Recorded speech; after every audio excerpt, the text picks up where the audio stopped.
Bonjour, alors je vais vous présenter le bois canon. C'est une emblème des plantes pionnières en Guyane, je crois que tout le monde le connaît celui-là. Alors pourquoi on l'appelle bois canon? C'est parce que son bois est constitué de parties qui, quand on les met au feu, elles pètent, ça fait un gros boom. Voilà.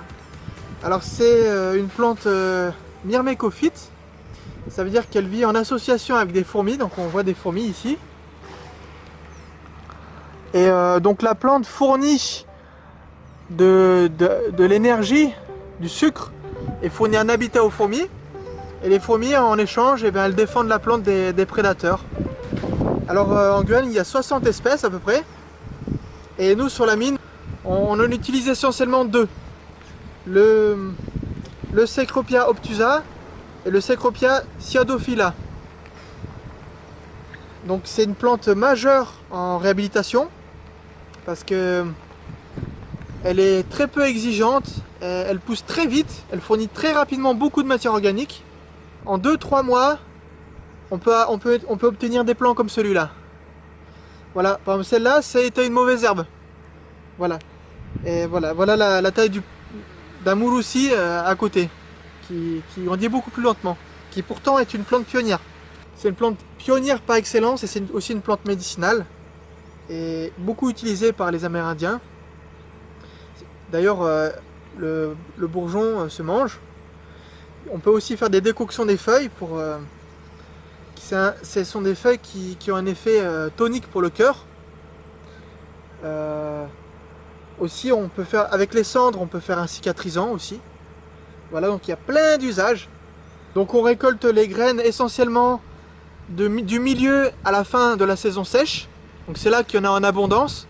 Mais sinon il y en a toute l'année. Il y en a un petit peu toute l'année. Et d'ailleurs c'est une plante qui fournit beaucoup de nourriture à la faune sauvage. Parce que justement elle donne toute l'année. Un peu comme le ficus aussi, qui est très important pour la faune locale. Donc elle produit des fruits qui comptent de très nombreuses graines. De toutes petites graines, il y a à peu près 100 graines par gramme. Quand on le plante, il subit un grand choc de plantation. Il risque de perdre toutes ses feuilles. Il risque même de mourir parce qu'il est très fragile. Mais s'il survit, après, c'est parti quoi. Il va pousser, il va devenir énorme très rapidement, on verra que lui. Donc à planter vraiment quand il pleut. S'il fait soleil, éviter. Ouais. Et aussi il faut savoir gérer les populations dans la pépinière parce que 3 mois ça laisse très peu de temps, il faut être sûr de son créneau. Voilà. Donc comme c'est une plante pionnière qui pousse très vite, on la cultive très peu en pépinière. On fait surtout du semi-direct en pleine terre. Donc on en utilise en site bombe pour les plantations autour des plantations d'arbres ou dans les pentes. On l'utilise aussi systématiquement dans notre semis d'herbe avec nos graminées et nos légumineuses pour faire un peu de biodiversité sauvage et puis parce que elle pousse très vite et avec les racines elle permet rapidement de fixer le sol également comme les autres espèces. Le bois canon, comme beaucoup d'espèces pionnières, il fait beaucoup de petites graines qui sont disséminées par beaucoup d'animaux qui crépissent la forêt.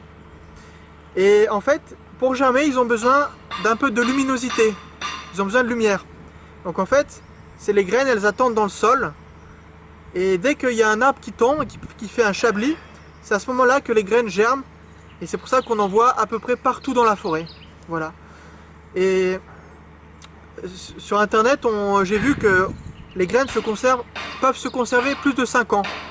Moi pour ma part, j'ai déjà fait l'expérience, elles se conservent au moins 1 an et demi. Voilà, ça je l'ai vu dans ma pépinière, c'est sûr. Voilà. Donc les particularités des espèces pionnières.